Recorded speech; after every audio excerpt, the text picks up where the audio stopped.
Yeah. Good morning, Hi. gentlemen. It's an honor to welcome General Anil Chait, one of our most distinguished military leaders, who will address us this morning on a subject of enduring importance: the future of the tank in the 21st century.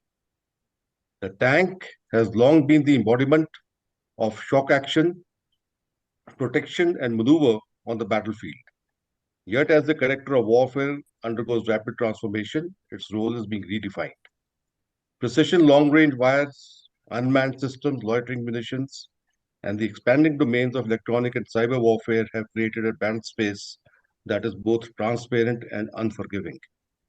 In this environment, the tank must evolve from being merely a platform of armor and firepower to become a survivable network and intelligence system.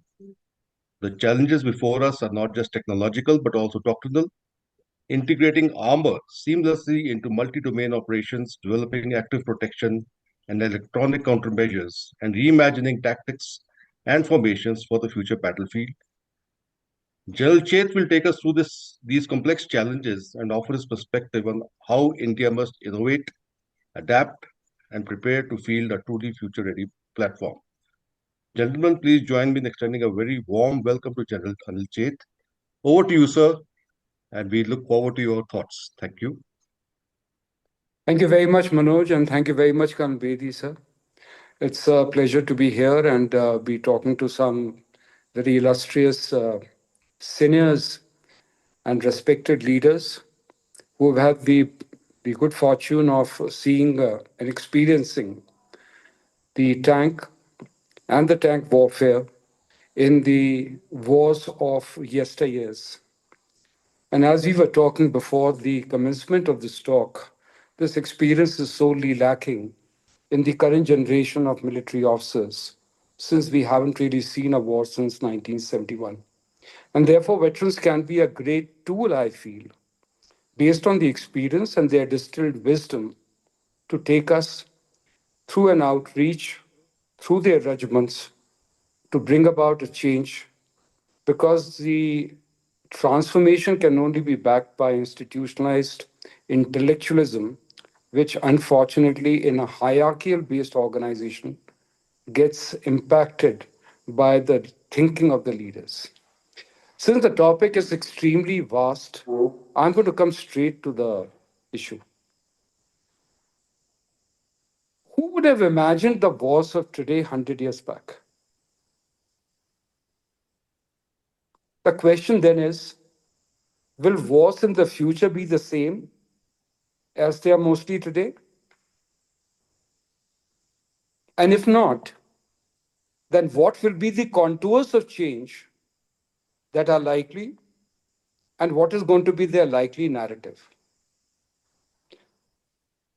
The future of warfare and use of force has historically been shaped by political norms, societal rules, and technological changes.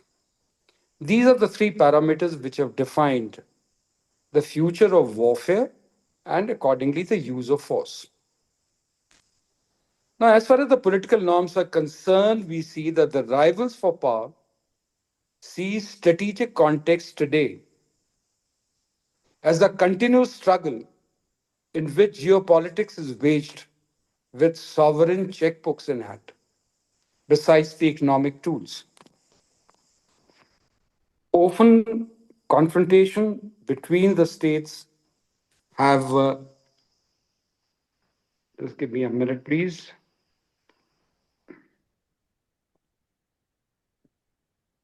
Like I was saying, sorry, there may be some. About the open. I was talking about that the open confrontation between nation states have receded. And if this is the context today, which will further change with geoeconomics overruling or playing a very major part in the geopolitics, then a single paradigm of conceiving the war and warfare, therefore, in the backdrop of Westphalian model is passé. And in fact, what you see today and what you're going to see future or futuristically is that the older models of warfare, even before the evolution of nation states has started to resurface. This has happened because media, transparency, humanitarian laws, nuclearization, subnationalism, and globalization is discouraging leaders from adopting use of overwhelming kinetic force. Initially, as they favor tools of gray zone which are less aggressive for achieving the same political agenda. So, therefore, the agenda is not undergoing a change. It is only the tools which are being used is undergoing a change. So, the question which is bound to be asked is why is this? Is it so because it enables leaders to use instrument of power unconstrained by any distinction between peace and war and their accompanying rules and norms? Obviously, the outcomes as they seek are more aligned for favorable political outcomes, local military success, against the compelling choices and not decisive victory, as military would like to pursue. So, therefore, the issue is that if favorable political outcomes, local military success is what is desired more often than not than decisive victory, then how does military prepare? While we discuss this, we need to be we need to reflect and we need to be certain that the use of force, in the case of the use of force, territory will still remain pivotal. The human activity which supports it will remain eternal, and breaking of the will central to any outcome. Now, these were the political norms, societal rules that we talked of, but I also talked about the technology. So, on the technology side, what are we seeing? We are seeing firstly the democratization of technology. We are seeing its absorption in million minds, which is more in the civilian hands. So, has the state, instead of monopolization of technology, outsourced its mandate? And if it has, then is it certain as to how the end possessor of technology will use it or misuse it? This has only happened in the last 30 or 40 years. Today, as we move towards the big tech, everything is being outsourced to the civil, whatever be the mantra and whatever be the mandate. So, therefore, as the technology goes into the civilian hand, there is a question mark about its use. Technology has also blurred the lines between physical, digital, and biological. Physical, as it used to be, digital, as it is now, and biological. And all this is happening because the convergence is occurring on account of the fourth industrial revolution. And this has resulted in the war for the people now taking place as war amongst the people. The wars earlier were fought for people. Now the war is being fought amongst the people, and use of force in such a scenario is unfashionable. But if this is the case, then where will the wars be fought and won? Will they be in battlefields? Or will they lie in fields which lie before and beyond the battlefields? I said, will the wars be fought and won on the battlefields as we know them?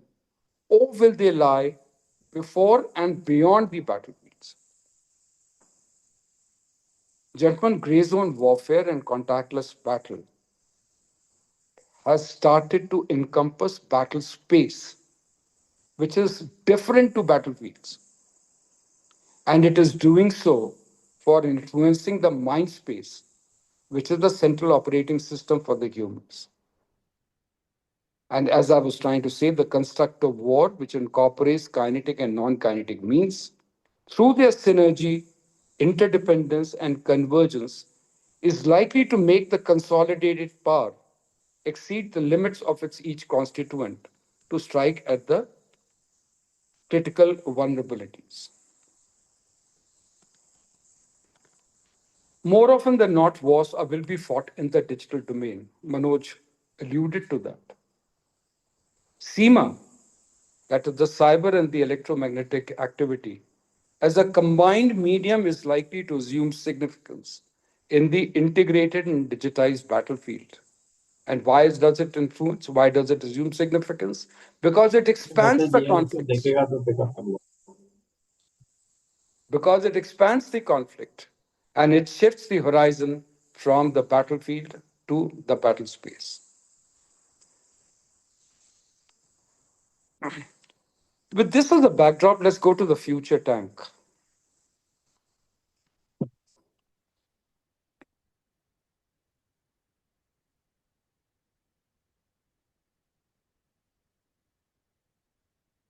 To look ahead for the future tank, in this backdrop, we will have to reflect back. Over 100 years ago, during the Battle of Somme, tank marked its debut.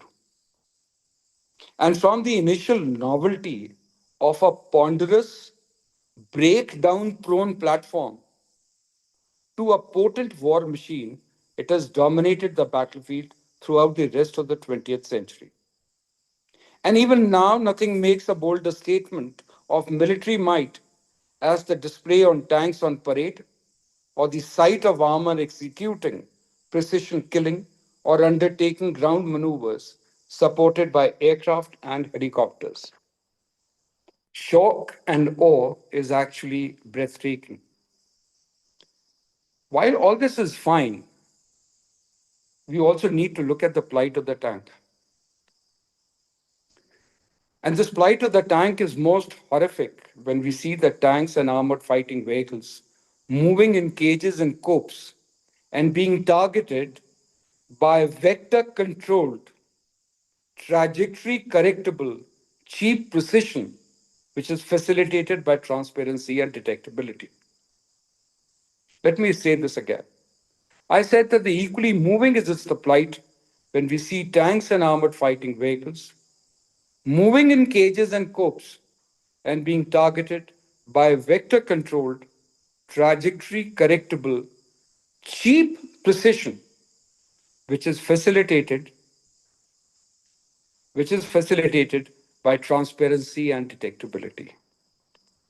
No more it is the single shot ammunition that is bothering, like missiles, rounds, but it is the loitering and floating ammunition, which has the ability to choose time, direction, and place of attack, which has the ability to choose the time, direction, and place of attack. Whether it is on account of the failure of the equipment to protect itself, or the tactics, or even the doctrinal lapses which we notice might have taken place, the reality begs the question on the future of tank.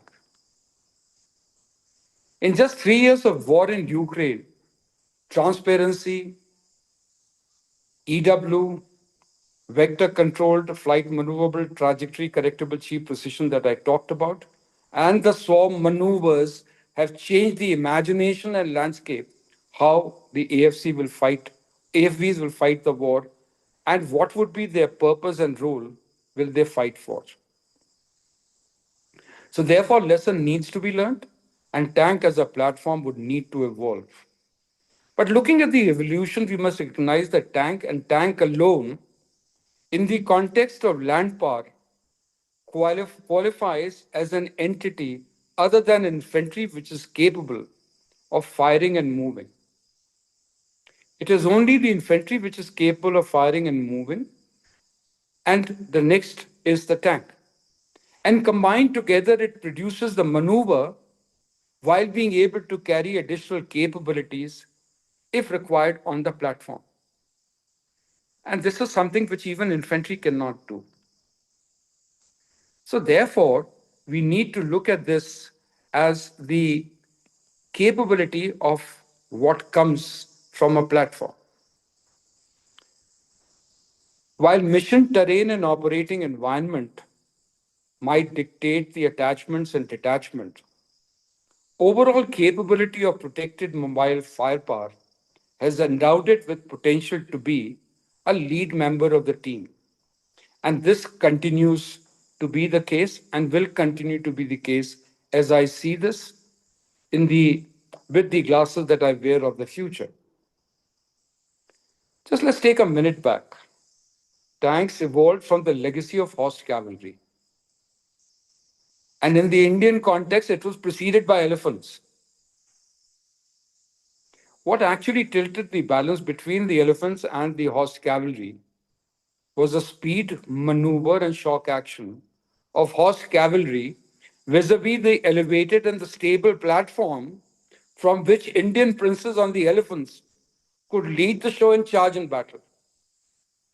But they were too slow to move and easy to hit, which caused the change to take place. Next set of change that was taking place was in the designing of saber and lance, which was a personal arm of the cavalry horseman. Its form factor, length, shape, and even energy which was used to deliver the thrust through movement of the arm and accompanying kinetic force evolved with time and technology. And now what we are talking about is the industrial age tank as it appeared in the Battle of Somme. Now, the industrial age tank, as the worthy successor of the cavalry and known for protected mobile fire and the combined effect of shock action, too needs a change. Since it is not in sync with the technology of present time, which has been centered around digitization, connectivity, and synthetic, enabling transparency of the battlefield and trends in the use of force. So, therefore, let's break these issues down one by one and discuss them and see as to what is possible to be done. Let's talk about protection first.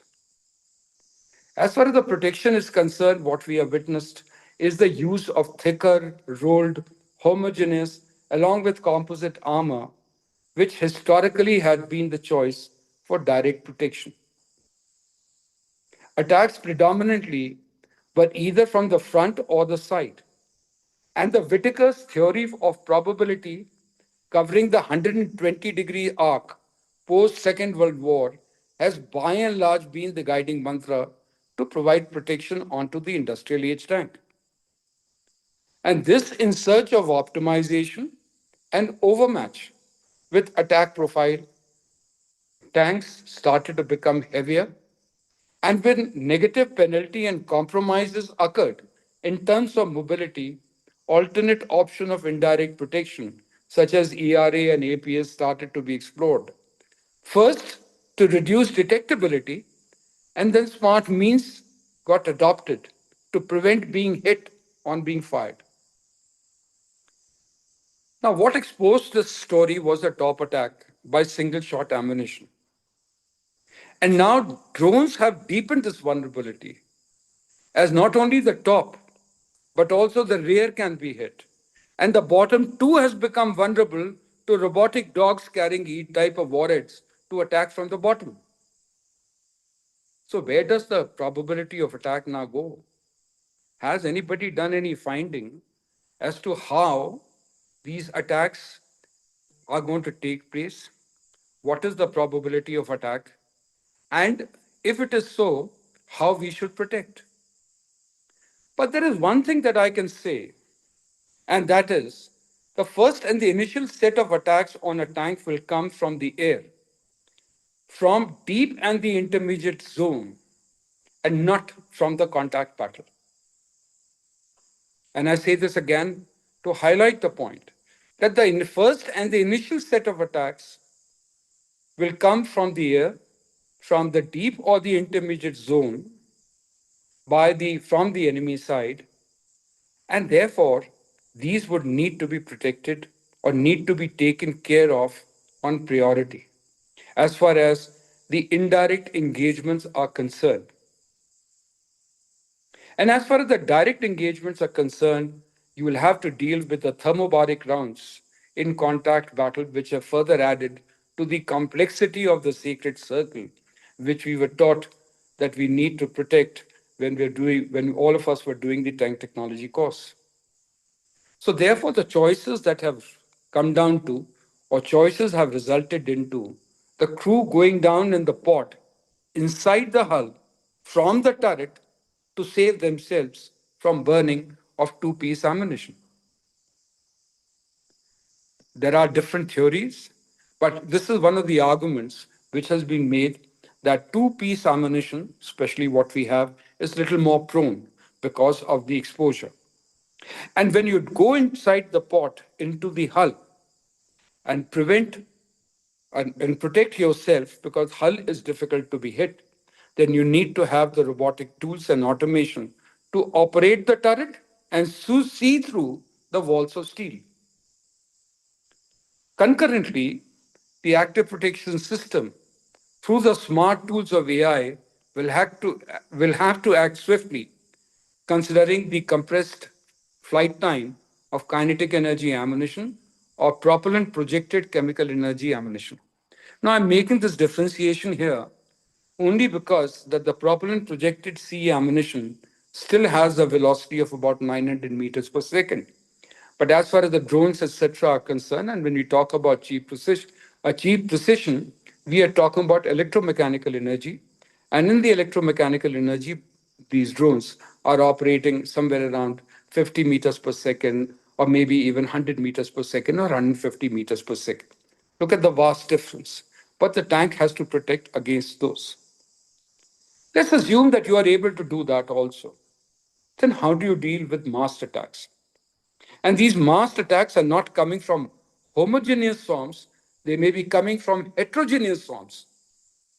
And they would have the ability to attack you simultaneously from multiple directions or recurring attacks with time interval from the same side, all coordinated by a lab grown mind, which could be operating on the edge which could be operating on the edge without you getting a chance to refill if you want to use something to counter these. Therefore, the question is protection, therefore, the protection that we conventionally understood is actually a reality to be achieved? Let's see as to what is happening outside. Chinese recently presented their new type tank 100 on the Victory Day. Now, is this tank a heavy tank? Actually, it is a light come medium tank, and which is a departure from traditional armored vehicle design that so far has been emphasizing the race between thicker armor and stronger penetration. Manoj, am I audible? Perfectly, Anil. Okay, right. So I was talking about the medium weight tank of T100, and I was talking about the race between the thicker armor and stronger penetration. But what it has tried to do is that it has tried to rely on the integration of intelligent systems to enhance indirectly the protection. Now, this is quite akin to what our Zorawar tank is doing. But it must be added that what has caused Zorawar to be light medium and what has caused T100 to be light medium are two different stories.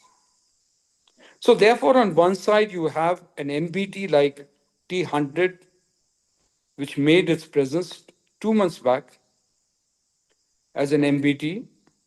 You also have another incremental innovation. So, one side, you have a transformational thought process of 100, and on the other side, you have an incremental innovation, which is reflected in the trajectory of Challenger 3, which, but Challenger 3 design is more suggestive of operations in compressed geography. So, therefore, overall, when we look at the protection aspect of protection, we need to understand that future tank will have to be networked. It will have to be sensor rich. It will be a multi-role system which will have to be prepared, or rather, sorry, I stand corrected, paired with drones and AI so as to be enabled and designed to survive in a world of precision, autonomy, and multi domain maneuvers by focusing on combined protection from the ground and aerial threats. And this it will do through the enhanced envelope of active protection system.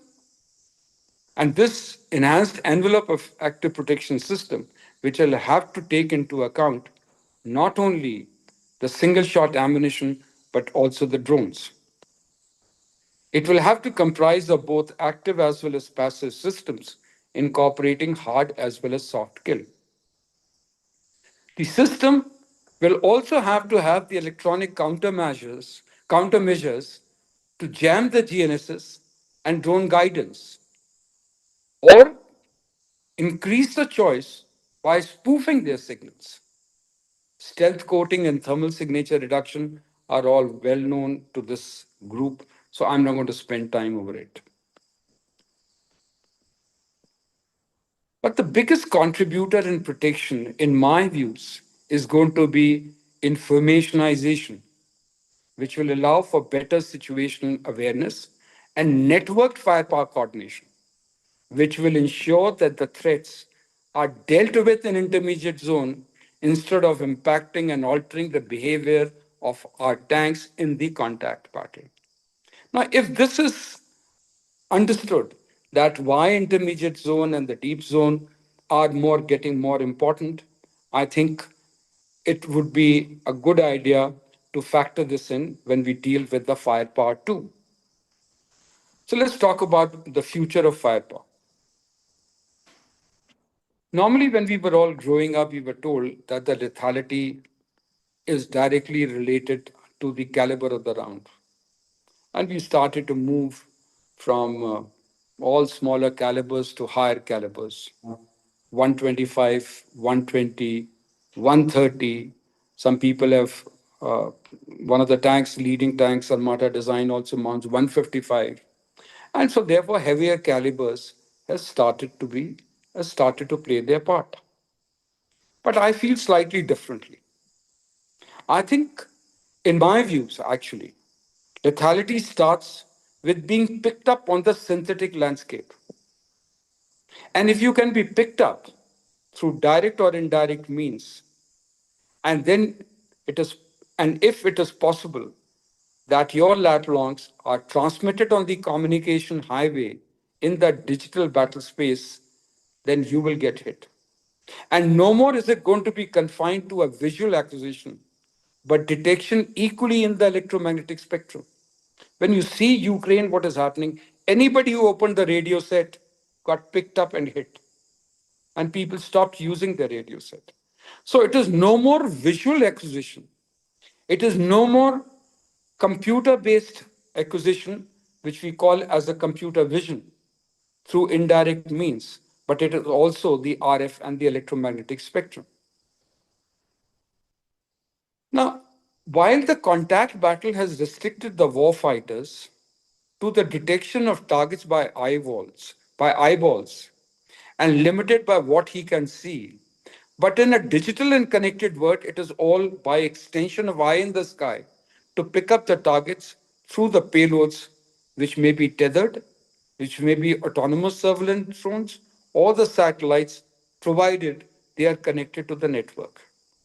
So, therefore, the ability to see is no more confined to what we can see through our eyeballs, what we can see through the gunner's sight, but it is all how it is connected and sent across on the digital highway onto the synthetic, onto the on in a digital format to be provided with the coordinates which are necessary. We will discuss this a little more. So, indirect detection of targets and target address. Because the question would be that, well, you can see the targets, but what the target address? Now, all these target addresses are possible through photogrammetry, lidar, and multispectral imaging. Now, when I'm using these terms, you may say that, well, this is all nonsense. But let me just tell you, this is all possible. This is all happening today. We are involved into the story. We are seeing this happen.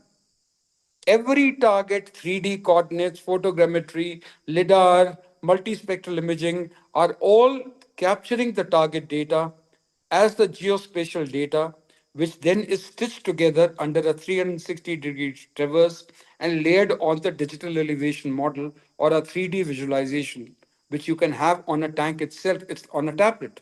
It is something like what you see in a car. Don't we see in a car the ADAS 2 or ADAS 3 having on a 3D visualization? So, exactly the same thing is what is happening and what is being done in the age of digitization.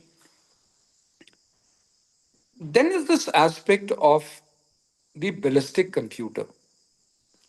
Now, somehow, if the ballistic computer of our fire control system was used to work out the tangent elevation to provide the new aiming mark for direct fire, then, gentlemen, the question is, can it not do the same by creating a calculus for converting quadrant elevation for indirect fire? It was historically done. It is the same computer, it is only a matter of providing the calculus, providing the range table, having the ability to convert. And if you are able to convert, then you are able to fire very, very accurately, provided you have a network.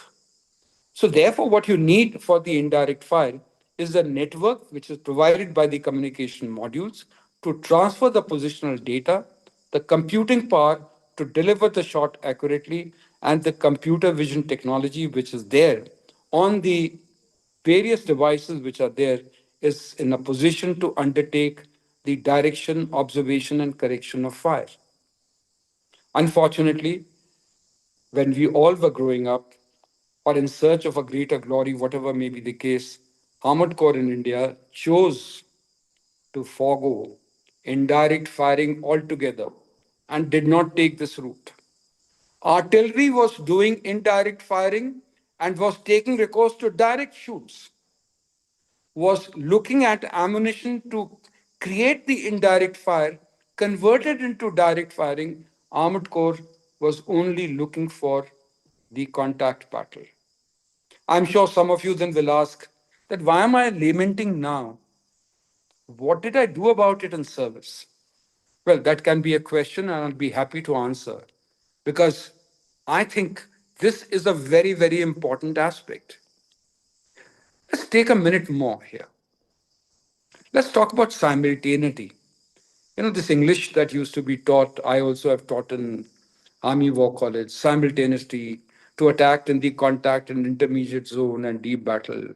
As far as the armor is concerned, firstly, we are, or the power of a combat group is restricted by what is in the lead. 3 tanks, 6 tanks, 1 troop, 2 troops. What are the balanced tanks doing? Their fire is being masked. They cannot fire. And if they are not in a position to fire, then how do they exercise power in the area of influence of combat group? But if you have the ability to carry out the indirect fire and participate in the intermediate zone, then you are enhancing the combat power of the combat group. And not only are you doing this, you are also getting rid of the opposition in the intermediate zone so as to make the task easier of the contact battle. And if the LMs, the loitering munitions which are to be fired from the tanks, which are being asked for today by the customer, and I'm very happy to see that, is increasing and it increases the range up till 15 to 25 kilometers, then are we not seeking to increase the area of influence of combat group? And if we are going to increase the area of influence of a combat group, then what needs to be there to support him from creating this ability? You have the fire pass, but you have not created a kind of an ecosystem in which the ability to see can be utilized except for unless of course you're looking at fully autonomous systems. If you're looking at a fully autonomous systems, then also you need the information, you need the positional data which needs to go into the autonomous operations by the drones. And if you want to have semi-autonomous operations, which also should be one of the capabilities, then this needs to be the ecosystem to support it on the tank would need to be created because optics has come inside, communication is improving, and the ability to firepower has increased. I also talked about that if you have 2 or 4 LMs available per tank, you will not, your fire will not get masked, and everybody would be able to participate in the battle at all times. The question is, now that the poor man's Air Force has become available to a tactical commander, how will the battle space be managed? How will the battle space be managed? And how will it be first controlled? As the merger of contact and intermediate zone occurs, and battle space, to my way, gets split between forward and the depth zone. Take a few minutes on the surveillance devices and data fusion.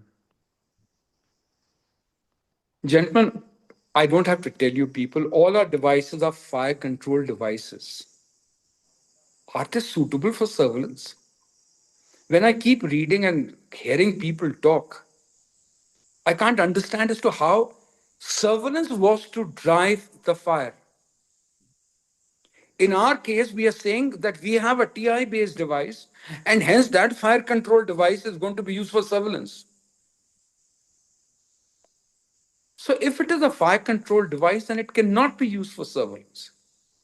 And if it cannot be used for surveillance, then how do you create an int mosaic?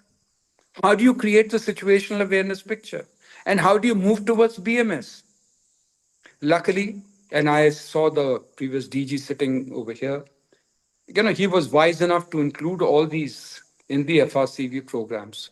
He sought this capability, but somehow we could not go beyond to suggest as to how will we achieve this functionality. So let's progress this line of inquiry.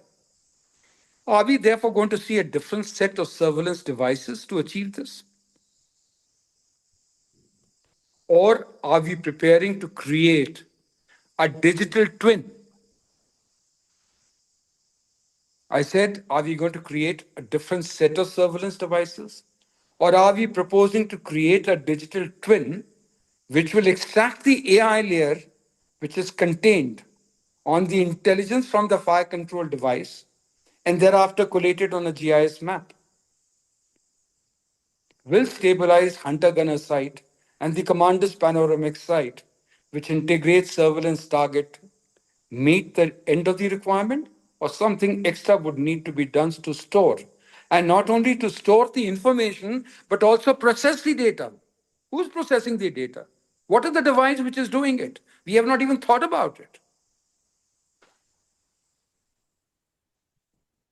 So therefore, the multi-sided phased array radars, larger aperture electro-optical devices, infrared sensors, digital camera, they all can be connected if there is a device which can not only be used as a communication device, but also be used for processing and ensures that not only the crew members there are connected through the augmented reality helmets worn by the crew, but also with the tablet smart switches so that this particular communication and information sharing can take place.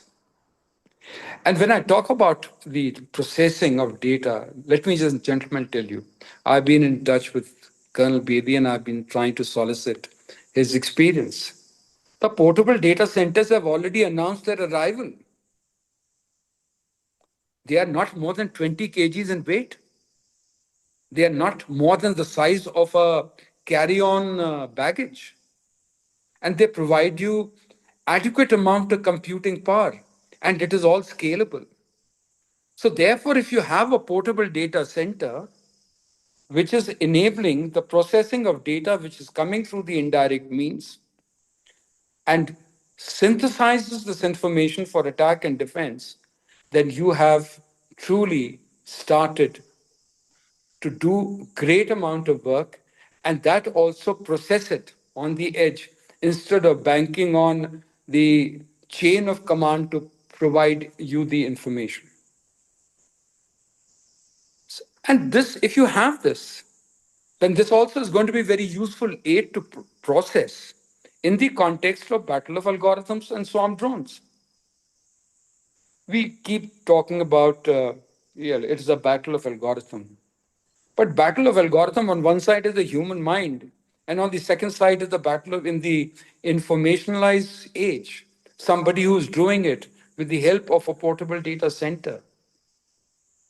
So therefore, it is going to be extremely useful for that. Just let me also take the story of the swarm drones. I see this drama being played out every day. Everybody wants a swarm drones. We don't even understand and realize that swarm drones, which we are asking for, we are asking with a 4K video. And what is the 4K video? The data which is coming through the swarm drones, which is expected to fly in a 50 to 60 minutes. Who's the crew member who's doing this task of watching the video, especially when you are engaged in a contact battle? What is the kind of a data where it is coming? The data is coming and getting passed on. And it's only the decision, again, with regards to fire and engagement, that is getting passed on. There's no surveillance data being stored. There's no surveillance data which is being processed. And the data is so huge when you talk about 50 to 60 minutes of 4K video, which is coming as to where it is going to be handled. So therefore, are we going to be asking for another crew member and battle again with the MOD? Or are we going to be dealing with a lab grown mind? Just let's see as to what is happening the world over. Thales says it is embedding algorithms to support faster detection and target tracking. I support a lot of EMS companies, and we have already moved from thinking as to how the SKDs, the semiconductors, are going to be designed specially for all this for computer algorithms, how they will be doing for the computer vision.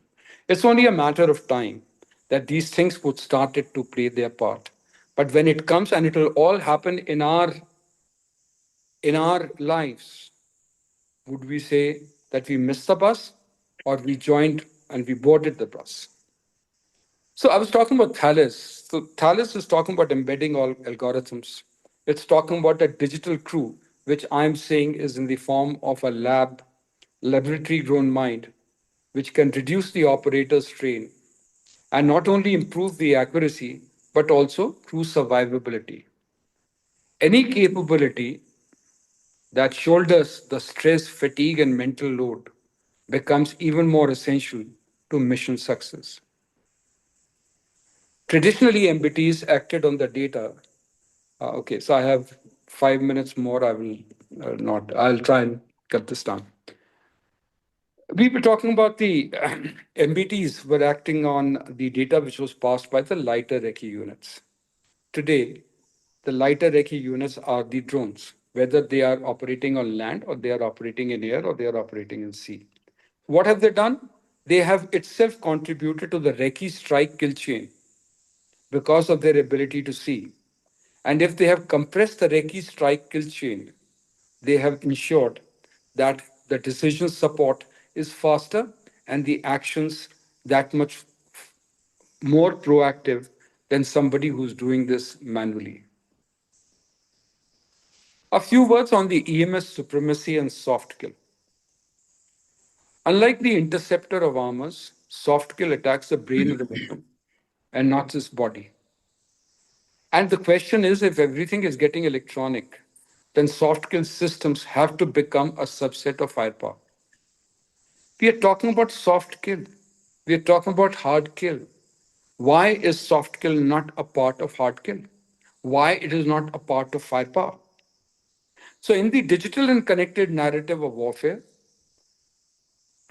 if everything is dependent in the digitized battle space is dependent on the tactical strategic communications, command control, IoT devices, uncrewed, unmanned systems, aerial systems, then the soft kill is going to be a very important part.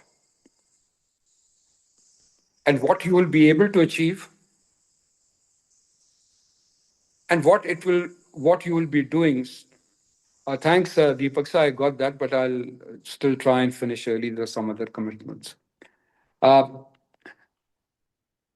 Sorry, I just lost track. What I was trying to say was the soft kill has come to be adopted as an extension of hard kill. And soft kill, what it does is it increases your range. It takes you from battlefield to battle space. And it disrupts the attack or kills it. And how does it do it? It does it by the cyber and network attacks. It does by electronic warfare attack. And it also has the ability to go to the electronic EMPs. It can undertake spoofing. So there are a lot of advantages of soft kill. And soft kill needs to be incorporated as part of the armor hypothesis, as part of the firepower. A few words on the future of maneuver with tanks. We see NATO using tanks as a supporting element in the multi-domain tech-heavy maneuvers. Russia still uses mass and breakthrough-oriented maneuvers. China has gone towards the specialized network tools optimized for diverse terrain and integrated with AI for intelligentized battle space. Somewhere is Pakistan. And as far as India is concerned, maneuver has been a part of a combined arms integration. Enhanced decentralized lethality now is likely to demand more for the armored vehicles to lead and clear advance guards.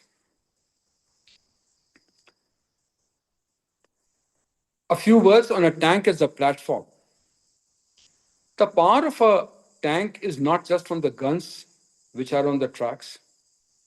It has the ability to act as a mobile command node in a massive digitized internet of battlefield things. It can shape the fight through shared vision, and it is not a standalone weapon system, but it is crewed heavily, armored with its own sensor, and in the future it will become a connected platform. And hence, it is a node in a vast digital web of battlefield. The difference that I'm trying to make is that from a platform of capabilities to a node in a vast digital web of battlefield assets, there are two things which are entirely different. We will have to see whether we want to give it the capability and load, or will it come onto a support platform. But the fact of the matter is that it has the ability to act as a node if we want to use the vast digital web of battlefield asset. And it will do so by data collection, data sharing, coordinated action, AI assisted tracking, command control roles, etc. etc. And in all this, tank will need to see through the armor walls. It will have to use the drone feeds and shared intel and undertake faster decision making and not wait for the orders through a coordinated timestamp. That is how it will happen. And if it does happen, then it will expand the battle space, and the operational impact of a tank in the extended battle space would be from platform to nodes, increased survivability, generating a faster tempo, extending of the reach, and urban and mountain warfare advantage, which I could not cover because of the paucity of time. And in the expanded battle space, the tank of the future will not just be an armored vehicle, but a mobile command and control or a mobile command and strike node, integrating ground maneuver with aerial, cyber, and space based assets. I would finish here. And I know that last 5 minutes I've tried to hurry up uh, to ensure that I finish in time. And I'm happy to answer any questions, should there be any, or clarify the last 7 minutes where I was just trying to ensure that I finish in time. Thank you.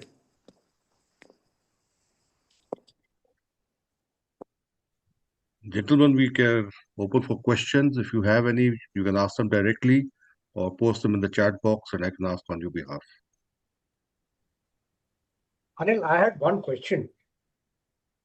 Especially in this world of a very large number of sensors and weapons being deployed, does the country or does the battlefield today have a appropriate data network, high-speed data network available to be able to bring out their complete capabilities? So the visualization is of next 100 years. MiG-21 served for 70 years. T-90s are going to be there for another 20 years. And the FRCV or its whatever be its variant will be there for 70 to 100 years. Now, these platforms would need to be made enabled and would need to operate in the digitized world. Your question whether it is there or not there, I definitely see a tremendous amount of improvement taking place as far as the data is concerned, and a 5G networks coming up in the battlefield and in the battle space. Just let me give you two, three examples. I myself am aware of a data center having a footprint illuminating an area which is 3.5-kilometer radius around itself of 5G. It is also possible to scale this up. I definitely see that the 5G networks coming up along our frontiers. At the moment, it may be 4G, but it is coming up. The backhaul is all connected through Starlinks and Starlink or its equivalent coming up. The radio, the mobile Sambhav, the one of the contributions that was made was with regards to the 5G telephony, mobile telephony of 5G, which was being provided by Sambhav through the IITs. So both with regards to the ecosystem as well as the ability of data to do the work is going to come up. I have got no doubts. If today, if in Russia, the attack on the airfield, which destroyed 30 aircrafts, was based on the data and use of the 5G, which expanded beyond the frontiers, or what happened in the killing of Soleimani, it is all because of the data connectivity and the 5G networks. It is only our ingenuity and innovation which would ensure that we generate the capability of proactive strike across the frontiers. And along the frontiers, it's only a matter of time that the 5G networks, 5G and 6G, comes up. Already, one of the companies that I supported has already given 4G networks, and they've already asked for its upgradation to a 5G network. 100 systems have been provided and delivered last 3 months back. So I think it's only a matter of time, so it will happen. Sir, I have a question regarding the unattended ground vehicles. Now, as you have brought it out very clearly, that the tank in its conventional form with a crew, with a gun in the contact battle, it is losing its, because of the proliferation of so many different types of drones as well as loitering ammunition. The space for a tank inside the contact battle is that much reducing. Do you think we should go in for the unattended ground vehicles with the connected with the 5G, with the more with along with the uh, you know different types of ammunition that we have? And will that be a kind of a battle space that we will be looking out in future, or we still have the same T90s or of FRCV which will be still going into the battle on ground? Uh, Umesh, firstly, ROVs are a part of the acquisition program. They are part of the capability roadmap. The RFIs have already been issued for it. These three things indicate to me that there is interest of the Indian military into this arena. As far as T90 is concerned or T72 is concerned, there is a lot of work which is going on with regards to uh, being done in a remote manner, remote operations of T72. But what you're highlighting is a very important aspect. The so-called recce pull that used to be created by recce troops is going to be given by the ROVs. It will be given by the aerial vehicles. These aerial vehicles and ROVs on the ground are the ones which are going to lead the attack, or which are going to be the lead elements, which will pull the manned systems which are coming up behind. But for that to happen, and that's a part of the heterogeneous swarms that I talked of, you require human machine teaming and integration.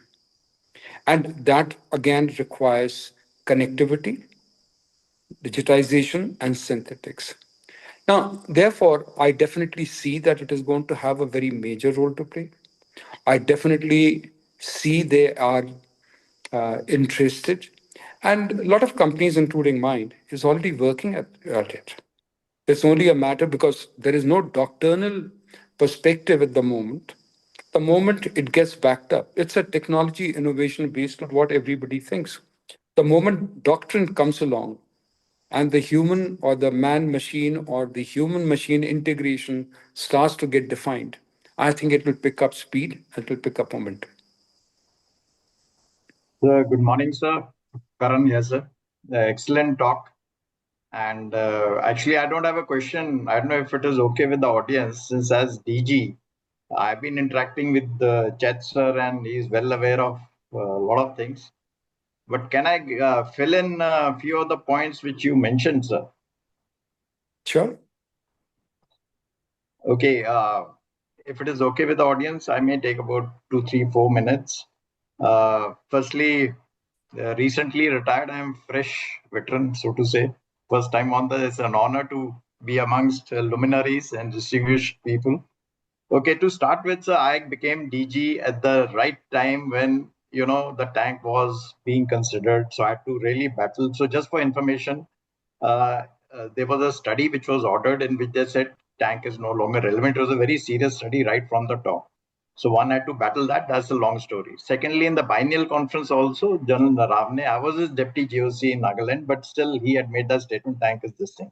But in the biennial conference, I just mentioned, General Binda was there, but I did use that sentence that if we have to launch an offensive into Pakistan, if tanks are not there, who will lead the offensive? Will it be infantry, RT-AD? So, that killed the point.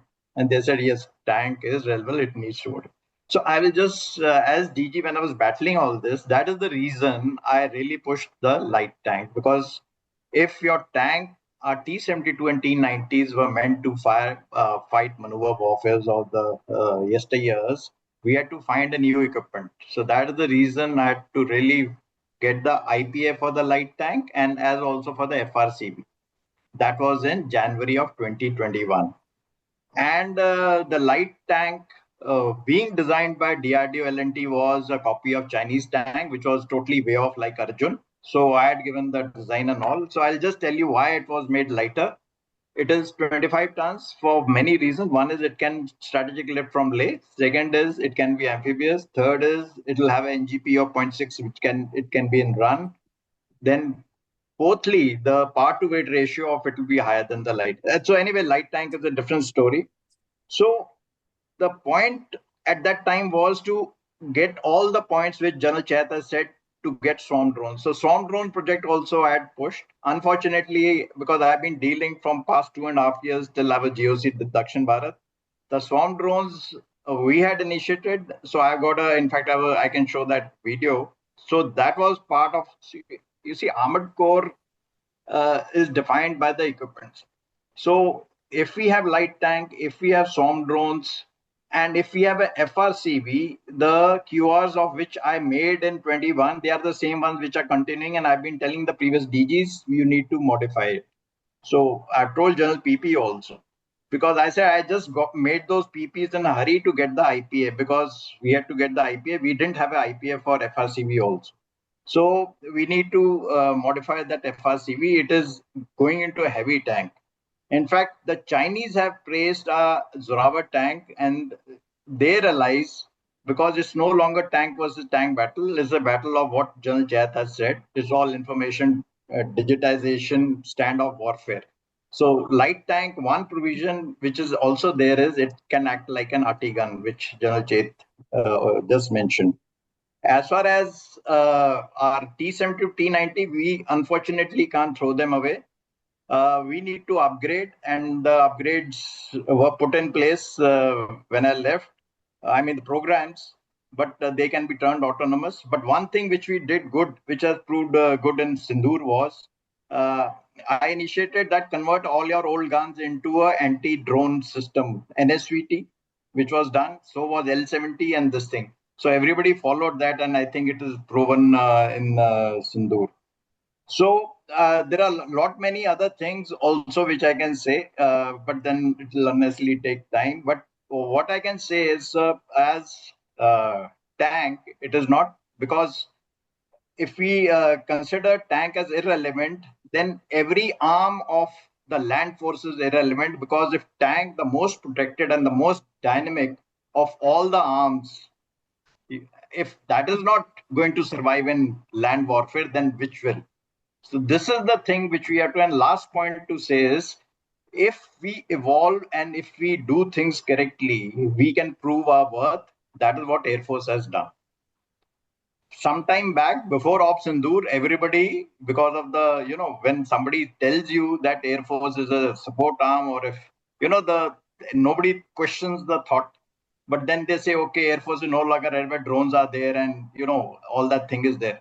But Air Force worked hard, they proved themselves, and they made them very much relevant, to the extent that they say that they're the most relevant arm of the service. So similarly, we have to work hard.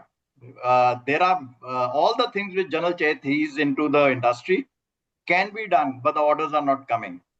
The thought process is not there. The next intensity, we can actually, now we should, in the regiment, as he said, instead of having all tanks as a tank, you can have 4 gun tanks, 4 anti-drone tanks, 2 command centers controlling your data. YMAX, you can be a mobile nest-centric force which actually controls the land battlefield as a combat command or something. We can possibly, all those things are available in India. People are there, and I'm sitting in Chennai. You tell them, they will make it. So I thought I'll just pitch in, not taking more time. Thank you so much, sir. Karan, I just want to come back. Karan, I think what you just said is, I know firstly, we've had some, although not very many discussions, but I definitely appreciate the sincerity and the purpose that you brought to the DGMF and to the AC Directorate. And we all are going to benefit of that. We all will be a beneficiary of that. Having said that, uh, the point, the larger point is that is the role of the armor. And like your last concluding remarks are actually the main thing, that we cannot, if the Air Force, because of the beyond visual line of sight, if it from the supporting the infantry and armor into the close air support, it decided to go into a standoff range. And by going into a standoff range and ability, creating a package around itself to protect it, there is no harm. There's no harm in armor taking that leaf out of the Air Force and creating a capability which is a combined capability, which has got the full ecosystem to acquire the information, process, and do, but also engage through the indirect means. So I wanted to thank you, and I'm very certain that now that you have retired, and I won't hesitate to speak and meet you and get the benefit of your experience. That would come up. But there is a difference. There's a divergence of opinion between me and you. Zorawar was a light tank. I understand all these parameters that you said, and I'm aware of all of them. The difference is 100, T100 is a MBT. And there they have chosen to go onto a medium.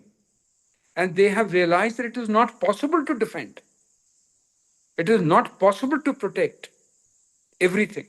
And that protection would come through any number of means which are intelligent, smart, and digitized. And that is what is the difference between the two hypotheses that I was trying to highlight. But thank you very much, and I look forward to catching up with you, though you are in Chennai, but I'm sure you will come more often to Delhi side, and we would be the beneficiary of your experience, both there as well as as a DG. Deepak sir? Thank you, sir. Thanks a lot, Anil. Anil, it's been a great talk. And I think the Armed Corps officers will probably really need to see this talk of yours to understand what the future of the country is, what the future of the battlefield is. Thank you so much. So Right. may I just put in one thing, sir? It was a very excellent talk for General Chait, but I would recommend that after 10 days or so, we all get together and with General Chait, and after everybody else has seen this video, we have a nice question answer session of maybe half an hour, 45, because a lot of things will come out after people have seen this video. We are only 7, 8 of us. So I would request Colonel Bedi to organize this after 10, 15 days. And we can request General Chait to be around. And we'll go through this with more people after having seen the videos. Thank you, sir. Sure. I would be available. Just one point, sir. I think Chait sir has mentioned that he's not been able to cover everything in this talk this morning. So why don't we just listen to the balance that we've not heard, and then maybe have this interaction, so that firstly we are fully aware of what has not been covered, and then maybe we can have this interaction, which will make it more fulfilling for all of us and make it more worth What for you're the suggesting, Manoj, environment. I think what you're suggesting, in effect, is that we have one more talk by Anil, Yes, sir. complete what the entire battlefield scenario, and then Yes, sir. we have another question and answer session. That's right. That's right, sir. If that is okay with you, Anil? Sir, anything that I can do is more than welcome. I'll be happy, sir, to participate and put across. And actually, last 10 minutes, I was hurrying up because of the time, and there were a lot of gaps which were. And I know that there were gaps were coming up, but I'll be happy to do that. It's actually too huge a chapter subject. Future of war, tank, but both are linked, and that's why I said that it needs to be combined together. Surely, sir, we would be happy to do that, and maybe I'll have more stable communication to respond at that time. Thanks a lot, Anil. Thank Thank you, you, sir. ladies. Thank you, gentlemen. And Thank you, sir. we take it up again. But Manoj, this is your topic. Thank you, sir. Sir, I just learned so much. I found that I was just about 1% of what you have just communicated to us. Manoj, I know this is the FRCV. You wrote that article. I remember reading it some time back, 2 months back or 3 months back or something like that. Sir, last year you had spoken about it during the seminar. Yeah. And from that, I'd taken the cue and wrote that article.